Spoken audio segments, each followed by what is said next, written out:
നമസ്കാരം. ഞാൻ അശോക് നാരായൺ. ഞാനിപ്പോൾ കോഴിക്കോട് നിന്ന് തിരുവനന്തപുരത്തേക്കുള്ള ഒരു യാത്രയ്ക്കിടയിലാണ്. അപ്പോൾ അതിനിടയിൽ ഒന്ന് വാഹനം നിർത്തിയിട്ട് നിങ്ങളോടൊരു വിഷയം സംസാരിക്കാമെന്ന് വെച്ചതാണ്. റോഡ് സൈഡിൽ നിർത്തിയിരിക്കുകയാണ്. ഒരു കാര്യത്തിൻ്റെ അഭിപ്രായം ആരായാൻ വേണ്ടിയിട്ട്. അതായത് ഞാൻ കോഴിക്കോട് നിന്ന് ഇങ്ങോട്ട് ഡ്രൈവ് ചെയ്ത് വരുന്നതിനിടയിൽ വ്യത്യസ്തങ്ങളായിട്ടുള്ള അല്ലെങ്കിൽ ആശ്ചര്യപ്പെടുത്തുന്ന ചില കാഴ്ചകൾ കാണുകയുണ്ടായി. അതിലൊന്ന് നിങ്ങൾക്കറിയാം, റോഡിൻ്റെ ശോചനീയമായിട്ടുള്ള അവസ്ഥ തന്നെയാണ്. അതേക്കുറിച്ച് ഞാനിപ്പോൾ പറയുന്നില്ല. പിന്നെ മറ്റൊന്ന് കണ്ടത്, വയനാട്ടിലേക്കുള്ള സഹായമായിട്ട് നിരവധി വാഹനങ്ങൾ പോകുന്നുണ്ട്. ഒരുപാട് സന്തോഷം തോന്നി. വ്യക്തികളുടെ പേരിലും അതുപോലെ തന്നെ ചാരിറ്റബിൾ അസോസിയേഷനുകളുടെ പേരിലുമൊക്കെ, അതുപോലെ ജനപ്രതിനിധികളുടെ പേരിലുമൊക്കെ പോകുന്നുണ്ട്. വളരെ സന്തോഷം തോന്നി. അതിൽ എന്നെ ആശ്ചര്യപ്പെടുത്തി അല്ലെങ്കിൽ ഒന്ന് ചിന്തിപ്പിച്ച ഒരു കാര്യം, ചില ലോറികളിൽ കുടിവെള്ളം അവിടേക്ക് കൊണ്ടുപോകുന്നുണ്ട്. കുടിവെള്ളം എന്ന് പറഞ്ഞാൽ ലോറികളുടെ പിന്നിൽ വലിയ ടാങ്കറുകൾ ടാങ്കർ മീൻസ് നമ്മുടെ വാട്ടർ ടാങ്കില്ലേ, സിൻറ്റെക്സിൻ്റെ 1000 ലിറ്ററിൻ്റെയൊക്കെ വാട്ടർ ടാങ്ക്, അതിൽ 2 വാട്ടർ ടാങ്ക് വെള്ളമൊക്കെ ഇങ്ങനെ കൊണ്ടുപോകുന്നുണ്ട്, കുടിവെള്ളം എന്ന് എഴുതി വെച്ചിട്ട്. അപ്പോൾ എനിക്ക് തോന്നിയ ഒരു കാര്യം, തീർച്ചയായിട്ടും കുടിവെള്ളം വളരെ അത്യാവശ്യം തന്നെയാണ് അവിടെ, അത് വേണ്ടത് തന്നെയാണ്. പക്ഷേ എനിക്ക് തോന്നിയ ഒരു കാര്യം, ഈ ഭാഗത്ത് പരപ്പനങ്ങാടി ഭാഗത്തു നിന്നാണ് ഞാൻ കണ്ടിരിക്കുന്നത് കേട്ടോ. കോഴിക്കോട് നിന്ന് തിരുവനന്തപുരത്തേക്ക് പോകുന്ന വഴിക്ക് പരപ്പനങ്ങാടി ഭാഗത്തു നിന്ന്, ഒരുപക്ഷെ ദൂരെയുള്ളവർക്ക് സ്ഥലം മനസ്സിലായിട്ടില്ലെങ്കിൽ ഏകദേശം തൃശ്ശൂർ എന്ന് വേണമെങ്കിൽ പറയാം, മനസ്സിലാക്കാൻ വേണ്ടിയിട്ട് മാത്രമാണ്. അപ്പോൾ എനിക്ക് തോന്നിയ ഒരു കാര്യം, എന്തിനാണ് ഇത്ര ദൂരെ നിന്ന് കൊണ്ടുപോകുന്നത്?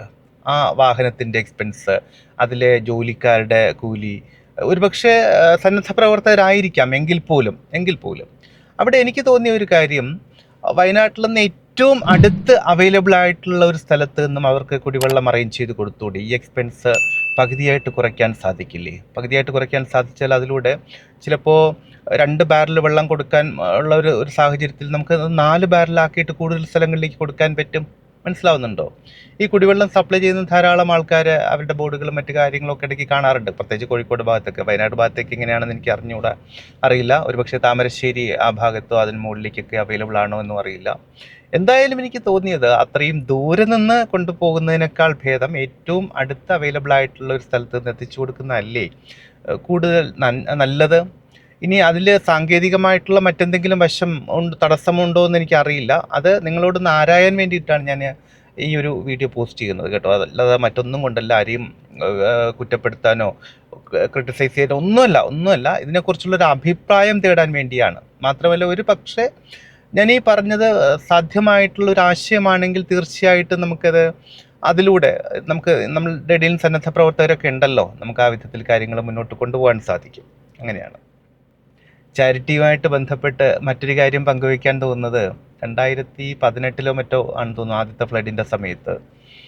ഫ്ലഡെല്ലാം കഴിഞ്ഞു. അപ്പോൾ അതിൽ നാശനഷ്ടം നേരിട്ടിരിക്കുന്നവർക്ക് വേണ്ടിയിട്ടുള്ള സഹായങ്ങളൊക്കെ പല ഭാഗത്തു നിന്നും കൊടുത്തുകൊണ്ടിരിക്കുകയാണ്. അപ്പോൾ എൻ്റെ കുറച്ച് സുഹൃത്തുക്കൾ ഒരു വാട്സപ്പ് ഗ്രൂപ്പ് തുടങ്ങിയിട്ട് അതിലൂടെ സഹായം അഭ്യർത്ഥിച്ച് പല വ്യക്തികളും ചെറുതും വലുതുമായിട്ടുള്ള സഹായങ്ങളൊക്കെ കൊടുത്തു. അന്ന് എനിക്ക് തോന്നുന്നു ഒരു 10,000 12,000 രൂപ അത്രയൊക്കെയാണെന്ന് തോന്നുന്നു. അതോ അതിനുള്ളിലോ ഉള്ളൊരു സഹായമൊക്കെ പലരായിട്ട് കൊടുത്തു.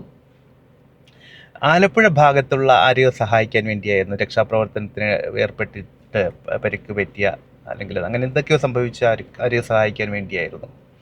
അപ്പോൾ എന്ത് സംഭവിച്ചു എന്ന് ചോദിച്ചാൽ, ഈ പണം അന്ന് ഗൂഗിൾ പേ ഇല്ല, പക്ഷെ മണി ഓർഡർ അയച്ചു കൊടുക്കാം, ബാങ്കിൽ ട്രാൻസ്ഫർ ചെയ്ത് കൊടുക്കാം, അങ്ങനെയൊക്കെയുള്ള ധാരാളം ഓപ്ഷൻസ് ഉണ്ട്.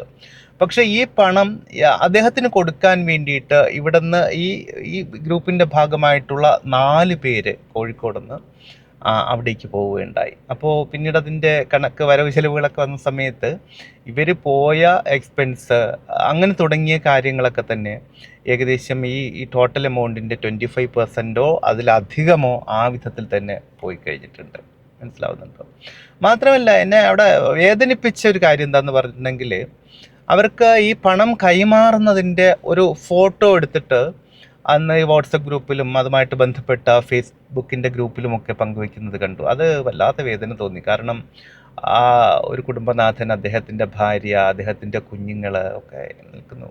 നമുക്ക് ഒരു മനുഷ്യൻ്റെ നിസ്സഹായത, അതിന് ആ വിധത്തിൽ വേണ്ടിയിരുന്നോ എന്നുള്ളത് ഞാൻ ചിന്തിച്ചു. ഞാൻ അതേക്കുറിച്ച് ഈ 2 കാര്യങ്ങളെക്കുറിച്ചും അവരോട് ചോദിച്ചു. നിങ്ങൾ ആ പണം അദ്ദേഹത്തിന് ബാങ്ക് അക്കൗണ്ടിലൂടെ കൊടുത്തിരുന്നുവെങ്കിൽ ഒരു പക്ഷേ ഫുൾ എമൗണ്ട് നമുക്ക് എത്തിക്കാൻ പറ്റുമായിരുന്നു. അതുപോലെ തന്നെ ഈ ഫോട്ടോയുടെ കാര്യം, അത് വേണ്ടിയിരുന്നില്ല. ഇനി അങ്ങനെ ഫോട്ടോ വേണമെന്ന് നിർബന്ധമുണ്ടെങ്കിൽ, അദ്ദേഹം അതുമായിട്ട് ബന്ധപ്പെട്ട ആളുകൾ എന്നോട് പങ്കുവെച്ച മറ്റൊരു കാര്യം, ഇങ്ങനെ ഒരു ഫോട്ടോ ഇട്ടില്ല എങ്കിൽ ഈ പണം കൊടുത്തവർക്ക് ഒരു പക്ഷേ സംശയം തോന്നിയേക്കാം, ഈ പണം അവിടെ എത്തിയോ, കൊടുത്തോ, അങ്ങനെയൊക്കെ. അങ്ങനെയാണെങ്കിൽ അവരുമായിട്ട് സൗഹൃദം പങ്കിടുന്ന ഒരു മനോഹരമായിട്ടുള്ള ചിത്രം നിങ്ങൾക്ക് പങ്കുവെച്ചുകൂടായിരുന്നോ? ഈ വിധത്തിലെല്ലാം ഇതെല്ലാം എൻ്റെ ചിന്തകൾ മാത്രമാണ്. അതിലെ ശരിതെറ്റുകളെ കുറിച്ച് ആണ് ഞാൻ ചോദിക്കുന്നത്. അതിൻ്റെ അഭിപ്രായങ്ങളെക്കുറിച്ചാണ് ഞാൻ ആരായുന്നത്. എന്ത് തന്നെയായാലും, അപ്പോൾ എൻ്റെ ഒരു അഭിപ്രായത്തിൽ നമ്മൾ സാധാരണ പഴമക്കാർ പറയുന്നത് പോലെ ഇടത് കൈ കൊടുക്കുന്നത് വലത് കൈ അറിയുന്നു, അതോ തിരിച്ചോ ഒക്കെ പറയാറുണ്ട്. അത് തന്നെയായിരിക്കണമെന്ന് തോന്നുന്നു. മറ്റൊരാൾ അറിയാതെ ചെയ്യണം ഏത് വിധത്തിലുള്ള സഹായമായാലും എന്നാണ് എനിക്ക് തോന്നുന്നത്. മാത്രമല്ല, ഈ പറയുന്ന വിധത്തിലുള്ള അധിക ചെലവുകൾ നമുക്ക് പരമാവധി ഒഴിവാക്കിക്കൊണ്ട് നേരിട്ട് കൊണ്ടു കൊടുക്കണമെന്ന് തന്നെ എന്താണ് നിർബന്ധം? ഒരാളെ സഹായിക്കുക എന്ന് പറഞ്ഞാൽ പരമാവധി സഹായം നമുക്ക് അയാളിലേക്ക് എത്തിക്കാൻ എന്ത് ചെയ്യാൻ പറ്റും അതല്ലേ നോക്കുക. അങ്ങനെയാണെങ്കിൽ ഇന്ന് ധാരാളം മാർഗ്ഗങ്ങളുണ്ട്. ഗൂഗിൾ പേയും മറ്റ് ധാരാളം മാർഗ്ഗങ്ങളുണ്ട്. അന്നും ബാങ്ക് ട്രാൻസ്ഫർ തുടങ്ങിയ കാര്യങ്ങളൊക്കെ ഉണ്ടായിരുന്നു. പക്ഷേ എന്തുകൊണ്ടോ എന്ത് തന്നെയായാലും, അപ്പം ഞാൻ ചോദിക്കുന്നത് ഈ രണ്ട് കാര്യങ്ങളെക്കുറിച്ച്, രണ്ടാമത്തെ കാര്യം വിട്ടേക്കൂ, തോന്നണമെങ്കിൽ നിങ്ങൾക്ക് അതിനെക്കുറിച്ചുള്ള അഭിപ്രായങ്ങൾ പറയാം. ഇനി ആദ്യത്തെ കാര്യത്തെക്കുറിച്ച് നിങ്ങളുടെ അഭിപ്രായം എന്താണ്? ഞാൻ വീണ്ടും ഒന്നുകൂടി ഓർമ്മപ്പെടുന്നു, ആരെയും ക്രിട്ടിസൈസ് ചെയ്യാൻ വേണ്ടിയിട്ടല്ല, ഒന്നുമല്ല, അഭിപ്രായങ്ങൾ അറിയാൻ വേണ്ടിയിട്ടാണ്. ഒരുപക്ഷെ അത് നമുക്ക് എല്ലാവർക്കും കൂടുതൽ സഹായകരമായേക്കാം, കൂടുതൽ ഉപകാരപ്രദമായേക്കാം, അത്രമാത്രം. അപ്പോൾ ഞാൻ എൻ്റെ യാത്ര തുടരട്ടെ. ഇടയ്ക്ക് ചെറിയ മഴയൊക്കെ ഉണ്ടായിരുന്നു. ഇപ്പോൾ എന്തായാലും നല്ല വെയിലാണ്, നല്ല കാലാവസ്ഥയാണ്. ഇനിയിപ്പോൾ അങ്ങോട്ട് എന്താണെന്ന് എനിക്ക് അറിയില്ല. ഇത് ഇങ്ങനെ റോഡൊക്കെ നല്ല ശാന്തമായിട്ട് കിടപ്പുണ്ട്. ഹൈവേ ആണ്, അപ്പോൾ വലിയ ട്രാഫിക് ഇപ്പോൾ കാണുന്നില്ല. എന്ത് തന്നെയായാലും, അപ്പോൾ കൃത്യമായിട്ട് നിങ്ങളുടെ അഭിപ്രായങ്ങൾ ഒന്നറിയിക്കൂ. മറ്റൊരു പ്രസക്തമായ വിഷയത്തിലൂടെ നമുക്ക് വീണ്ടും കണ്ടുമുട്ടാമെന്ന ശുഭപ്രതീക്ഷയോടുകൂടി തൽക്കാലം ഇവിടെ പറഞ്ഞു പിരിയുന്നു. സ്നേഹപൂർവ്വം, അശോക് നാരായൺ. ബൈ.